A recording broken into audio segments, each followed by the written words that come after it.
Getting monetized is the dream of anyone who is trying to create content on social media platforms and also on a platform like YouTube and Spotify. And when you're a small creator, that is the only goal that you have. Every piece of content that you create is like an audition to get into the partner program or whatever platform you've chosen. The most popular being YouTube. And somewhere along this journey of getting monetized, you think that once you just hit that goal, once you get monetized, everything is going to be over. Everything is going to be fantastic because you're finally monetized. This is exactly how I was thinking while building my YouTube channel, where I focus on lifestyle and social commentary. And I worked incredibly hard and I finally got monetized when I uploaded my 117th video. But I quickly realized that that victory that I wanted to feel because I was finally monetized wasn't there. It dawned on me pretty quickly that getting monetized on whatever platform, it's actually not the end, it's the beginning. This is one of the reasons why being a creator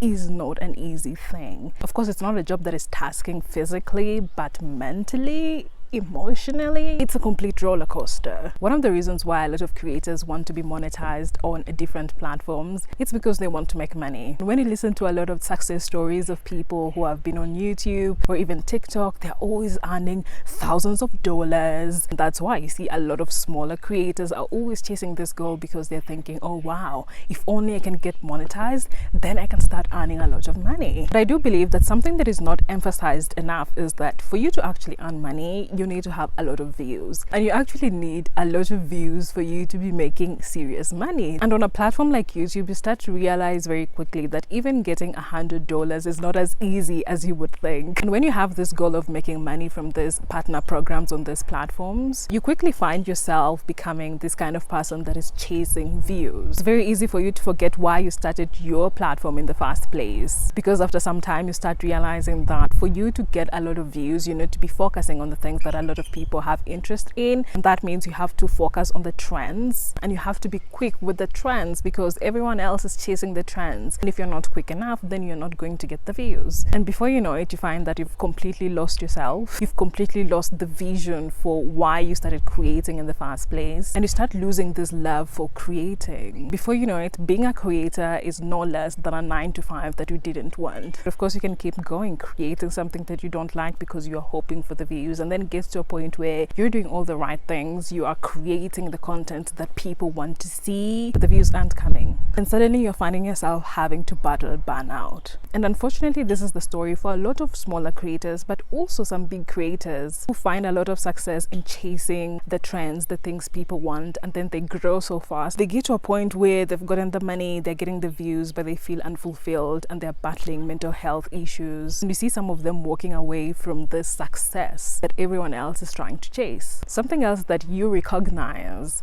after getting monetized is that subscribers don't actually matter as you think. Subscribers or followers. Of course, before you get into a partner program of whatever platform, they have several requirements that they need you to meet. On YouTube, you need 1,000 subscribers and 4,000 watch hours. On TikTok, you need about 10,000 followers, 100,000 views in the past 30 days, or is it 90 days? But actually, after you've gotten to that goal of getting monetized, the number of subscribers doesn't really matter. You can have a huge number of subscribers, but that doesn't mean that it's going to translate into views. For example, as a smaller creator, you might have 5,000 subscribers. That doesn't mean that every video you are going to be posting is going to be watched by 5,000 people. Sometimes you might have a video that is getting a maximum 500 views. And of course, 500 views is a lot, but when you're trying to make money, 500 views is not a lot. That's probably going to be $1 or 0 point something dollars depending on your RPM. And when you find yourself in such a situation where you see you have a huge number of subscribers, but that is not translating to the views, that can be a huge source of stress because you start battling with this idea of, oh, maybe I'm not interesting anymore. Why is it that I have all these subscribers but none of them is actually watching my videos? It's even worse if you're constantly looking at your analytics and you get to a point where you realize that each and every video that you are posting is like the worst performing day in, day out. This is exactly why you always see a lot of people just walking away from content creation after they they've been doing it for about 2 years, 3 years. Because you're constantly failing, and not just failing in private, you're failing publicly. People are saying that, oh my god, this person has this number of subscribers, but they cannot even get half the views of the subscribers that they have. And of course, this is impacting you in the monetization program. But also, if you're working with a lot of brands, this is impacting your rates, because nowadays a lot of brands are not looking at the number of followers that you have. That could be enough to get you into the door of negotiating with the brand, but they're looking at the views that you're getting, the average views of the last 5 videos that you have, so they can know how much they can pay you, and they can calculate average return that they could have. So you could have a huge number of followers, but if your views and your engagement is quite low, that also impacts not only the amount of money, but also the leverage that you would have in negotiating with collaborators and partners. So really, at the end of the day, after getting monetized, you realize that maybe you should focus more on doing the things that you want, because even when you start chasing the things that you see other people like, it might not end up paying off. Personally, that is the route that I've decided to take. That's why I even started this podcast, because it's something that I've always wanted to do, and the learnings that I got from my other YouTube channel are what actually pushed me